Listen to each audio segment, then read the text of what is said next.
کیا تم مسلمان ہو؟ کیا تم نے یہ بات مجھ سے چھپائی نہیں ہے؟ جلال میں بتانا چاہتی تھی، امامہ نے شکست خوردہ انداز میں کہا۔ چاہتی تھی مگر تم نے بتایا تو نہیں، دھوکہ دینے کی کوشش کی تم نے۔ جلال میں نے آپ کو دھوکہ دینے کی کوشش نہیں کی، امامہ نے جیسے احتجاج کیا۔ میں آپ کو کیوں دھوکہ دوں گی؟ مگر تم نے کیا یہی ہے، جلال نے سر جھٹکتے ہوئے کہا۔ جلال نے اس کی بات کاٹ دی۔ تم نے جان بوجھ کر مجھ کو ٹریپ کیا۔ امامہ کی آنکھوں میں آنسو آ گئے۔ ٹریپ کیا؟ اس نے زیر لب جلال کے لفظوں کو دہرایا۔ تم جانتی تھی کہ میں اپنے پیغمبر محمد صلی اللہ علیہ وآلہ وسلم سے عشق کرتا ہوں۔ وہ شکست خوردہ انداز میں اسے دیکھتی رہی۔ شادی تو دور کی بات، اب جب میں تمہارے بارے میں سب کچھ جان گیا ہوں تو میں تم سے کوئی تعلق رکھنا نہیں چاہتا۔ تم دوبارہ مجھ سے ملنے کی کوشش مت کرنا، جلال نے دو ٹوک انداز میں کہا۔ جلال میں اسلام قبول کر چکی ہوں، امامہ نے مدھم آواز میں کہا۔ او کم آن، جلال نے تاخیر امیز انداز میں اپنا ہاتھ جھٹکا۔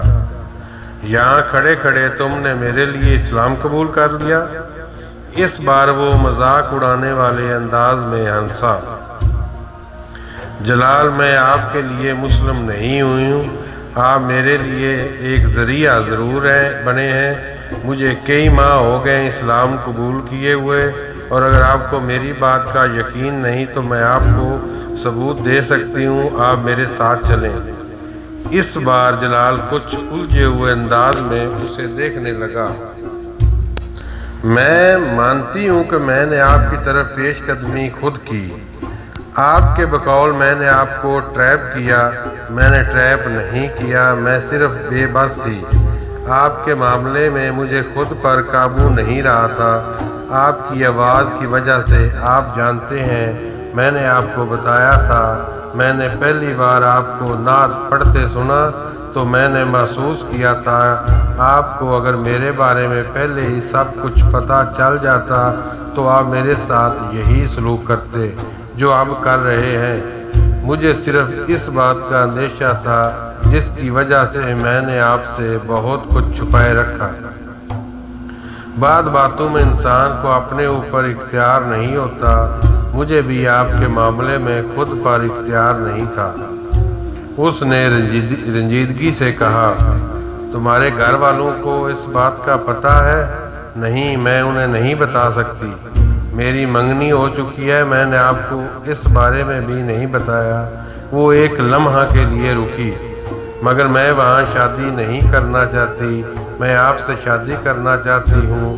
میں صرف اپنی تعلیم مکمل کرنے کا انتظار کر رہی ہوں، تب میں اپنے پیروں پر کھڑی ہو جاؤں گی، پھر آپ سے شادی کروں گی۔ 4-5 سال بعد جب میں ڈاکٹر بن جاؤں گی تو شاید میرے پیرنٹس میری شادی پر اس طرح اعتراض نہ کریں جس طرح وہ اب کریں گے۔ اگر مجھے یہ خوف نہ ہو کہ وہ میری تعلیم ختم کروا کر میری شادی اسجد سے کر دیں گے تو شاید میں انہیں ابھی اس بات کے بارے میں بتا دیتی کہ میں اسلام قبول کر چکی ہوں، مگر میں ابھی پوری طرح ان پر ڈیپینڈنٹ ہوں۔ میرے ہاتھ بندھے ہوئے ہیں۔ آپ وہ واحد راستہ تھے جو مجھے نظر آیا۔ مجھے واقعی آپ سے محبت ہے، پھر میں آپ کو شادی کی پیشکش نہ کرتی تو اور کیا کرتی؟ آپ اس صورتحال کا اندازہ نہیں کر سکتے جس کا سامنا میں کر رہی ہوں۔ میری جگہ پر ہوتے تو آپ کو اندازہ ہوتا کہ میں جھوٹ بولنے کے لیے کتنی مجبور ہو گئی تھی۔ جلال کچھ کہے بغیر پاس موجود لکڑی کے بینچ پر بیٹھ گیا۔ اب وہ پریشان نظر آ رہا تھا۔ امامہ نے اپنی آنکھیں پوچھ لیں، کیا آپ کے دل میں میرے لیے کچھ بھی نہیں ہے؟ صرف اس لیے میرے ساتھ انوالو ہیں کیونکہ میں آپ سے محبت کرتی ہوں؟ جلال نے اس کے سوال کا جواب دینے کی بجائے اس سے کہا، امامہ بیٹھ جاؤ، پورا پنڈورا باکس کھل گیا ہے میرے سامنے۔ اگر میں تمہاری صورتحال کا اندازہ نہیں کر سکا تو تم بھی میری پوزیشن کو نہیں سمجھ سکتی۔ امامہ اس سے کچھ فاصلے پر رکھی بینچ پر بیٹھ گئے۔ میرے والدین کبھی غیر مسلم لڑکی سے میری شادی نہیں کریں گے، قطع نظر اس کے کہ میں اس سے محبت کرتا ہوں یا نہیں۔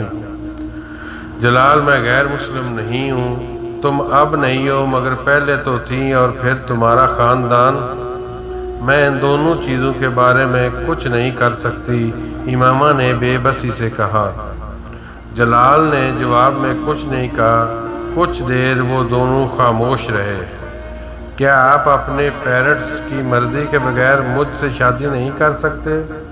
کچھ دیر بعد امامہ نے کہا، یہ بہت بڑا قدم ہوگا۔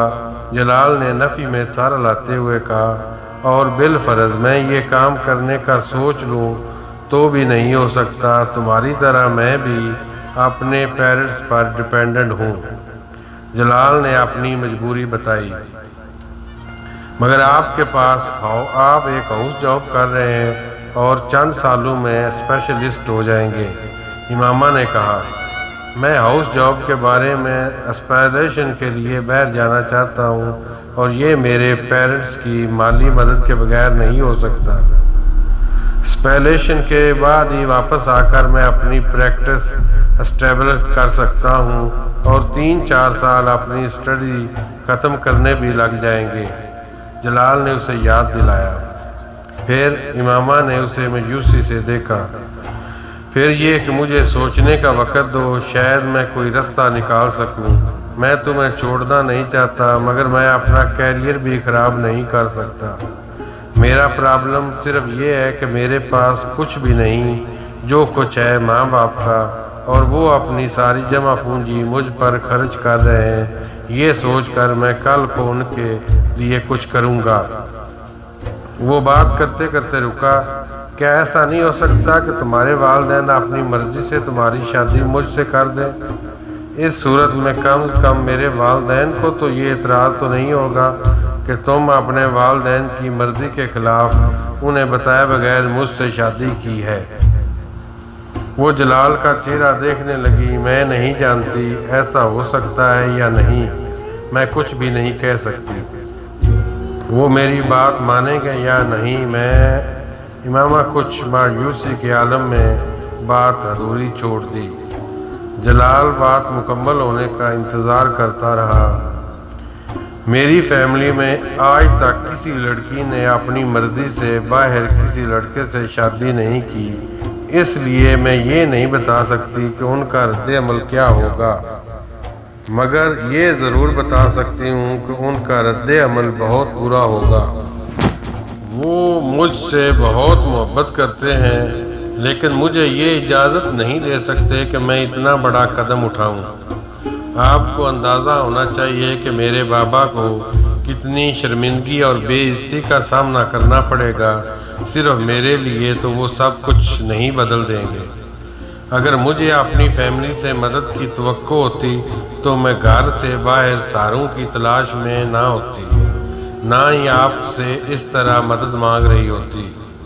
دھیمے لہجے میں اپنی آواز کی لرزش پر قابو پاتے ہوئے اس نے جلال سے کہا، امامہ میں تمہاری مدد کروں گا، میرے پیرنٹس میری بات نہیں ٹالیں گے، سمجھانے کا کچھ وقت لگے گا، مگر میں تمہاری مدد کروں گا، میں انہیں منا لوں گا۔ تم ٹھیک کہتی ہو کہ مجھے تمہاری مدد کرنا چاہیے، وہ پرسوچ مگر الجھے ہوئے انداز میں اس سے کہہ رہا تھا۔ امامہ کو عجیب سی ڈھارس ہوئی، اسے جلال سے یہی توقع تھی۔ امامہ نے سوچا میرا انتخاب غلط نہیں تھا۔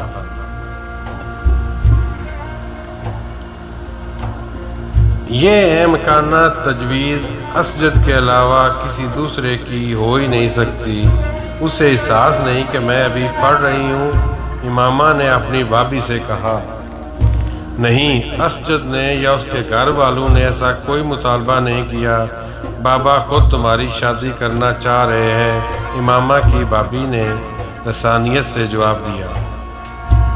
بابا نے کہا، مجھے یقین نہیں آ رہا، جب میں نے میڈیکل میں ایڈمیشن لیا تھا تب ان کا دور دور تک ایسا کوئی خیال نہیں تھا، وہ تو انکل اعظم سے بھی یہی کہتے تھے وہ میرے ہاؤس جاب کے بعد ہی میری شادی کریں گے۔ پھر اب اچانک کیا ہو گیا؟ امامہ نے بے یقینی سے کہا۔ کوئی دباؤ ہوگا، مگر مجھے تو امی نے یہی بتایا ہے، یہ خود بابا کی خواہش ہے۔ بھابھی نے کہا، آپ انہیں بتا دیں کہ مجھے ہاؤس جاب سے پہلے شادی نہیں کرنی۔ ٹھیک ہے، میں تمہاری بات ان تک پہنچا دوں گی، مگر بہتر ہے تم اس سلسلے میں خود بابا سے بات کرو۔ بھابھی نے اسے مشورہ دیا۔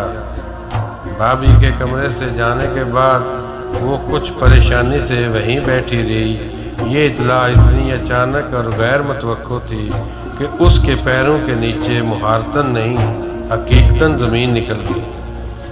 وہ مطمئن تھی کہ اس کی ہاؤس جاب تک اس کی شادی کا مسئلہ زیر بحث نہیں آئے گا، اور ہاؤس جاب کرنے کے بعد وہ اس قابل ہو جائے گی کہ خود کو سپورٹ کر سکے یا اپنی جلال سے شادی کے بارے میں فیصلہ کر سکے۔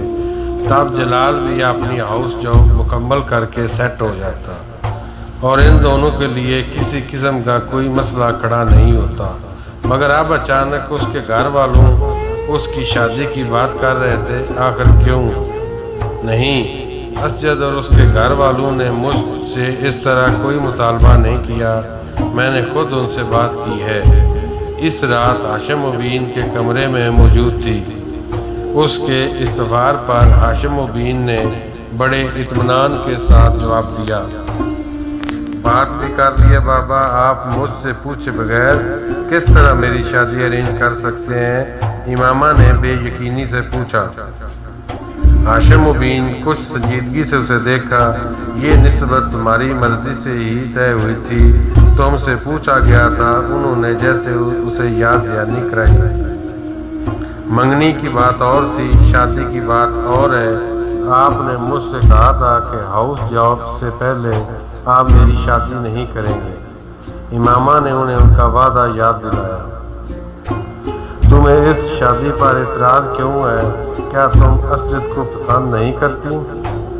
بات پسند یا ناپسند کی نہیں، اپنی تعلیم کے دوران میں شادی نہیں کرنا چاہتی۔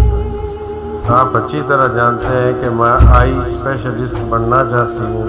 اس طرح میری شادی کر دیں گے تو میرے سارے خواب ادھورے رہ جائیں گے۔ بہت سی لڑکیاں شادی کے بعد تعلیم مکمل کرتی ہیں، تم اپنی فیملی میں دیکھو کتنی۔ ہاشم مبین نے اسے سمجھانے کی کوشش کی۔ امامہ نے ان کی بات کاٹ لی۔ وہ لڑکیاں بہت ذہین اور قابل ہوتی ہوں گی، میں نہیں ہوں۔ میں ایک وقت میں ایک ہی کام کر سکتی ہوں۔ میں اعظم بھائی سے بات کر چکا ہوں، وہ تو تاریخ طے کرنے کے لیے آنے والے ہیں۔ ہاشم مبین نے اس سے کہا، آپ میری ساری محنت کو ضائع کر رہے ہیں۔ اگر آپ کو میرے ساتھ یہی کرنا تھا تو آپ کو چاہیے تھا کہ آپ اس طرح کوئی وعدہ ہی نہ کرتے۔ امامہ نے ان کی بات پر ناراضی سے کہا، جب میں نے تم سے وعدہ کیا تھا تب کی بات اور تھی، تب حالات اور تھے۔ اب امامہ نے ان کی بات کاٹی۔ اب کیا بدل گیا ہے؟ حالات میں کون سی تبدیلی آئی ہے جو آپ میرے ساتھ یہ سلوک کر رہے ہیں؟ میں تمہیں یقین دلاتا ہوں کہ اسجد تمہاری تعلیم میں تمہارے ساتھ پورا تعاون کرے گا، وہ تمہیں کسی چیز سے منع نہیں کرے گا۔ ہاشم مبین نے اس کی بات کا جواب دیتے ہوئے کہا، بابا مجھے اسجد کے تعاون کی ضرورت نہیں، مجھے آپ کے تعاون کی ضرورت ہے۔ آپ مجھے میری تعلیم مکمل کرنے دیں۔ امامہ نے اس بار قدرے ملتجیانہ انداز میں کہا۔ امامہ تم فضول بحث مت کرو، تم فضول ضد بھی کر رہی ہو۔ میں وہی کروں گا جو میں طے کر چکا ہوں۔ ہاشم مبین دو ٹوک انداز میں کہا، میں ضد نہیں کر رہی، درخواست کر رہی ہوں۔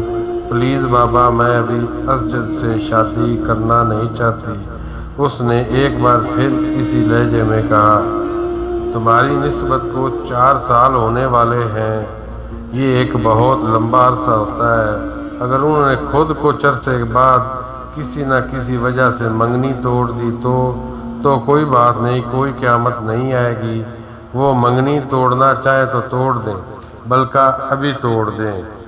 تمہیں اس شرمندگی اور بے عزتی کا احساس نہیں جس کا سامنا ہمیں کرنا پڑے گا؟ کیسی شرمندگی بابا؟ یہ ان لوگوں کا اپنا فیصلہ ہے، اس میں ہماری کوئی غلطی نہیں ہوگی۔ اس نے انہیں قائل کرنے کی کوشش کی۔